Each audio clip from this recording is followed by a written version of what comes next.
We have another exciting guest here with us today that is joining us, and I want to welcome you to the Tech and Space Leader Show, where we learn lessons from leaders of the next frontier. I am your host, Lisa Dreher, and I'm really excited to introduce our guest for today, Matt Vincent. He is co-founder of Rebel Systems. Welcome to the show, Matt. Thank you, Lisa. Absolutely. Thanks for making time to be here. Let's start by just having you give a little bit of background on yourself and Rebel Systems. Yeah, sure. I am a prior military Navy guy, did 11 years there, and then spent a lot of time in the satellite and networking kind of defense contractor world.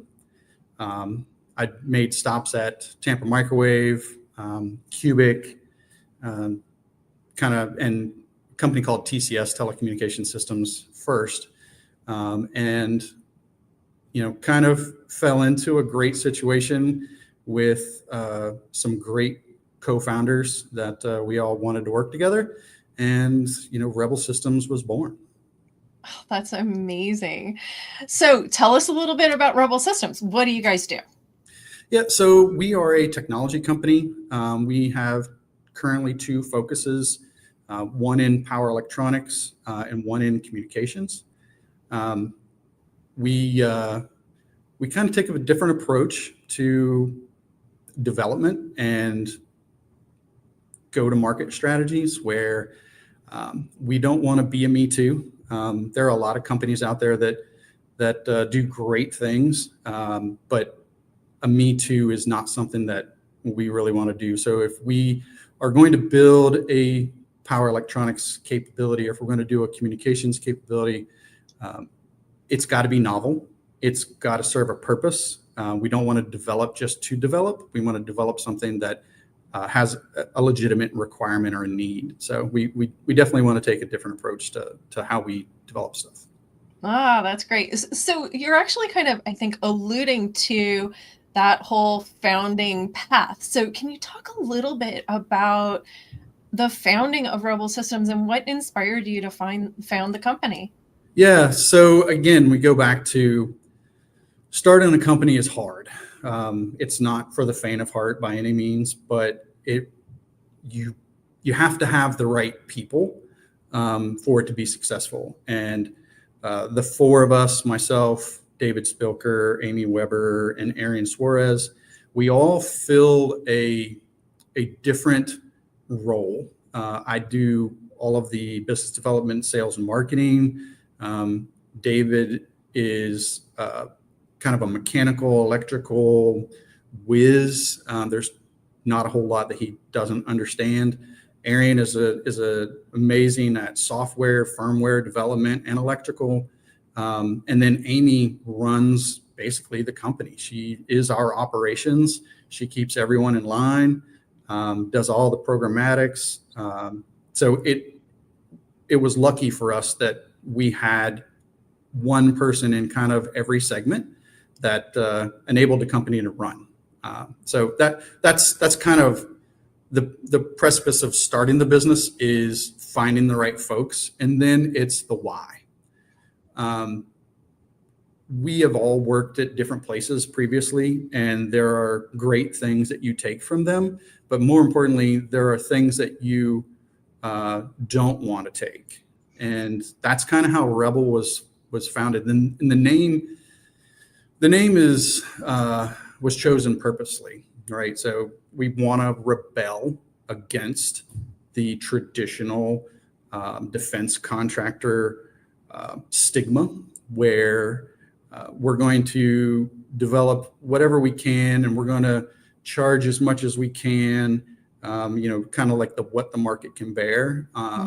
Rebel's not that way. So we are going to do development, and we're going to take a hard look at what our costs are, and then we're going to charge just a fair margin so that we can scale, right? So if it's too expensive to adopt, it's not going to get adopted. So we wanted to provide something that is scalable, both technology wise, but also financially. Right. It seems like you really have a philosophy of just creating simple, direct solutions as opposed to highly complex solutions. Can you talk a little bit about how that approach has really helped a customer? Yeah. So the execution after something is developed, we want that to be simple, right? But the technology that is inside is anything but simple. Okay. So it comes down to, if it takes an engineer to configure and operate, it's probably not the right solution. So, for example, when you're creating communications products, you really want something that is just kind of a push button, turn it on, and it just needs to work, right? So we have customers who really appreciate our TUC product line, which TUC stands for Tactical User Cellular Kit. Our first set of customers initially was in the SOF community. And when we presented them with, hey, here's this box and it does all of these things, and all you have to do is press this button and it works, it enabled them to send it with more of a general purpose user. They don't need to send a comm guy. They can send it with an 18 series, SF operator, and they're comfortable knowing that they just push the power button, wait a few seconds, and they're communicating wherever they need to. That is amazing. Are there other features or, I guess, functionality that you build into your rugged power and connectivity solutions that help you stand out from the rest, especially in mission critical environments? Yeah, so traditionally, when you look at power has always been, with respect to the Army, power has been, here's a generator, right? We need to power these things. Here's a generator. And the generators, for the most part, they're fantastic, right? They do the job, but they're very limited in the voltages that they can supply. So we have a product that is called the Hyper 5 kilowatt. Hyper stands for Hybrid Power Energy Router, and essentially we've built what I refer to as software-defined power. So we have a kit that can provide AC and DC power at different voltages. You get to pick. So you're not limited to 12 volts or 24 or 36 or 48. We can do the whole range by selecting software buttons. So now the users don't have to buy an individual power supply for each of those different voltages. They can just buy one, and depending on what they want to power, they just make the selections in the user interface. Wow, that really simplifies the whole user experience, right? Are there other things that you're doing from an innovation and reliability perspective, especially for this, defense types of uses? Right. Yeah. So that's really the challenge, right? You can create the greatest widget with all the capabilities, but when you apply it to the requirements that are handed down by the government, the military, as far as usability and survivability, that's really where the rubber meets the road. It's not easy. There are many long days and long nights and long weekends that go into making sure that that's built correctly, because ultimately it has to work. And when you're talking about power and you're talking about kilowatts of power, you're also talking about potential risks. So you never want to hurt anyone. So having safety built into the system, it's challenging. I'm not going to lie to you. It really is challenging, but we have a methodology at Rebel on how we do things, and the technology that we utilize, the IP that we utilize. A allows for us to do these kinds of hybrid power systems where others may not have been as successful. You talk a lot about supporting customers to help them accomplish their required tasks. Mm-hmm. Can you talk a little bit about a particular instance where Rebel was able to do that? Yeah, sure. And it kind of goes back to why or how we do development. We want to build things that are usable, that are useful and needed. We have a tuck product that in our early days, we had a customer who was deployed in a location that was kind of densely populated with trees, and they were in a location that didn't have great cell signal. So what they did was they took our tuck and they created a basket out of some 550 cord, and then they threw it up over top. They threw the other end of the rope up over top of a real tall tree branch, and then they just kind of hoisted it up and were able to get good cell signal, and then they connected to it via Wi-Fi. So they were able to communicate with the device, and it was able to be up high enough so that they get good signal. And then the battery runtime on that specific product, it's like 36 hours, right? So they're only having to bring it down to change batteries out once a day, right? So they sent us a picture of it up in this tree, and I was just like, that's not how it was intended, but your ingenuity is spot on, and that's why we build it the way that we build it, right? It's IP67. It can get wet. It runs a real long time on batteries. Like, it's rugged. It's built for those types of things. We didn't have that use case in mind when we built it, but the design allowed for them to do that, and they were successful. So that is such a great story. So Rebel was recently acquired by EnerSys. What does this acquisition mean for the product development as you continue on? Yeah, so with any small business, your number one challenge is always resources and funding. EnerSys came along and really loved what Rebel we were doing, and there's an attachment there, right? Because EnerSys is a power company. They produce a lot of battery technology, and then they had acquired another company just over a year ago called Bren-Tronics that builds batteries. Well, it's a vertical integration for them because we use their batteries in our power solutions, in our communications systems. So they took a look at us and they're like, all right, we're going to help grow you. So we want you to stay with your startup mindset. We want you, to operate like a startup, but you're going to operate as a startup with a lot more backing now. So it's been great. They are amazing partners in this relationship, owners in this relationship. We couldn't have asked for a better company to come along and support us in our journey to grow Rebel into whatever it ends up being now.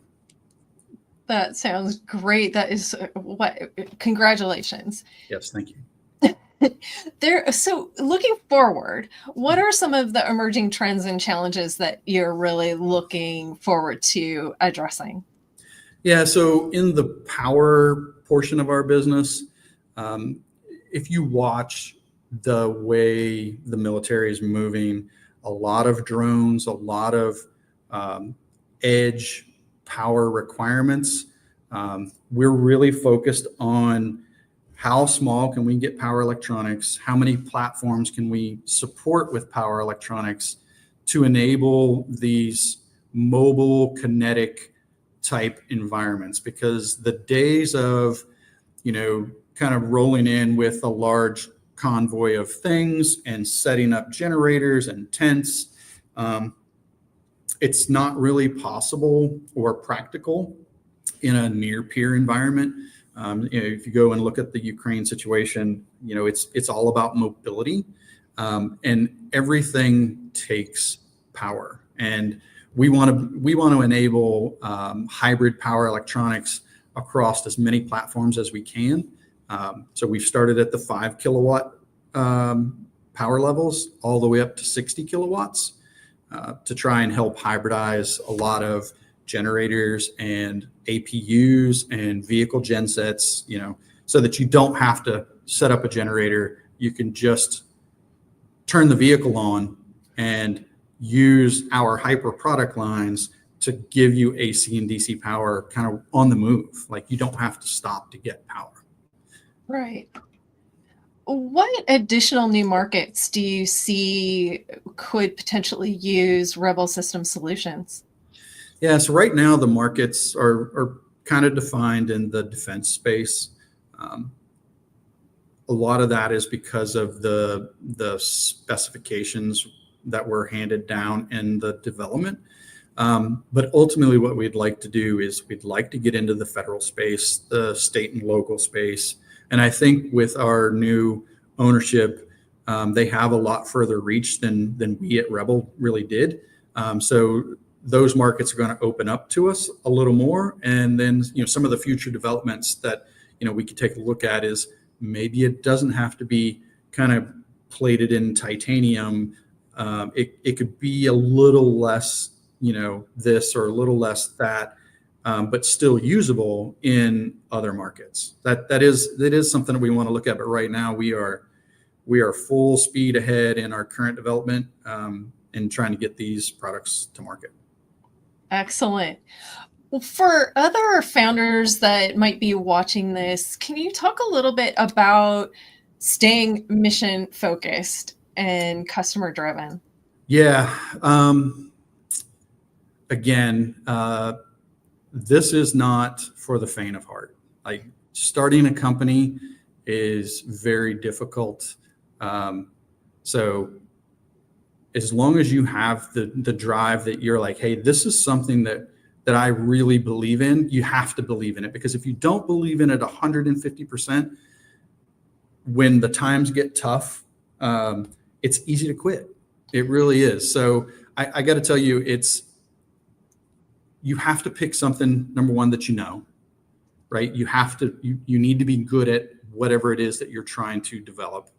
And then you just have to acknowledge that, hey, for the first 12 to 18 months, you don't have any income, like, unless you have investors, right? So at Rebel, we the 4 co-founders, like, we didn't take income for 18 months, right? That was just part of it. Yeah. But I believe that everyone who wants to do it, they should. We actually started Rebel at the time we did, really because I was probably more worried about taking that step, having 2 small kids at the time. It's having healthcare and having steady income. So I'm probably the one that kind of delayed, what we're doing, because, the rest of us really wanted to go ahead and do that. But we did it and would never change anything. Like, the good times, the bad times, it's very much worth it for sure. What a great story. And I think we probably met, I don't know, over 10 years ago now, at least. And it's amazing to see what you've created here. So congratulations. Yeah, thank you. You've been great. I know you've kind of been following us, and we follow you, and your show is amazing. You bring on some really good guests. I'll be honest with you, I was kind of shocked that you even reached out to us to do this. I don't know that I'd necessarily qualify with some of your other guests, but it's been an honor. Thank you. Absolutely. Well, you absolutely are right up there with all the other guests, and I really enjoyed learning more about your company. If someone wanted to learn more about Rebel Systems, what should they do? Yeah, so they can reach out to me at matt.vincent@rebelsys.com. Like we were talking about earlier, our website is not great at the moment. We haven't put a lot of resources into that until just recently after the acquisition. So email me. I'm happy to help, educate anyone on what it is that we're doing. And yeah, look forward to hearing from people. Yeah. And you're out on LinkedIn as well, right? Absolutely. Okay, great. Well, thank you again for making time to be here today. I know you've been traveling and all kinds of things, so thank you for making time to be on the show. No, thanks, Lisa. It's been a pleasure. Absolutely, our pleasure. And I do want to take a moment to thank GuideForce for hosting these sessions. If you want to learn more about GuideForce, you can visit guideforce.com. And we'll see you next time on the Tech and Space Leader Show.